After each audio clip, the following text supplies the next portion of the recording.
sabi ng iba guys, mahal daw mag-maintain ng Vespa. Guys, walang katotohanan yun. Mahal lang yung presyo ng Vespa versus sa normal na Japanese scooter, yes. Pero kung i-maintain mo siya at papapugiin mo, doon tayo magkakatalo,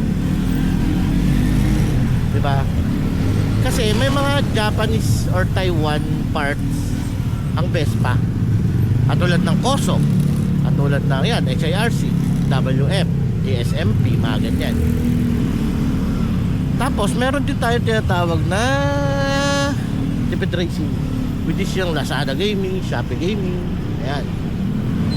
So yun yung mga ano, siyempre kung gusto mo mag-all-ins ka, pero siyempre meron naman tayong Racing Boy na shop, meron din namang YSS na shop, di ba? Which is same, medyo dikit lang naman sa price ng mga nakakagalian nating pang Aerox, NMAX, yun. Anong point ko? Di ganun kamahal magkaroon ng Vespa. Sa una lang talaga masakit kasi mahal yung price niya.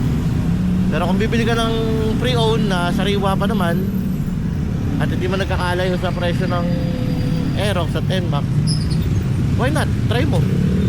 Ang sarap kaya mag-try ng iba't ibang motor, sa totoo lang.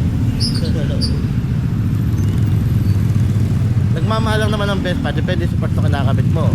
Tulad ng, kung ikakabit mo na parts dyan is Malossi, Polini, diba?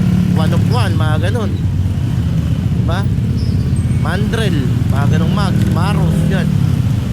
Pag mga branded na talagang specific for Vespa, eh talagang napakamahal nun guys.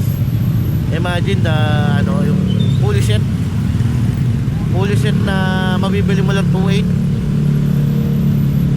versus sa mga branded ng pang Vespa is nasa 12 to 13,000. So times 4, yun yung masakit.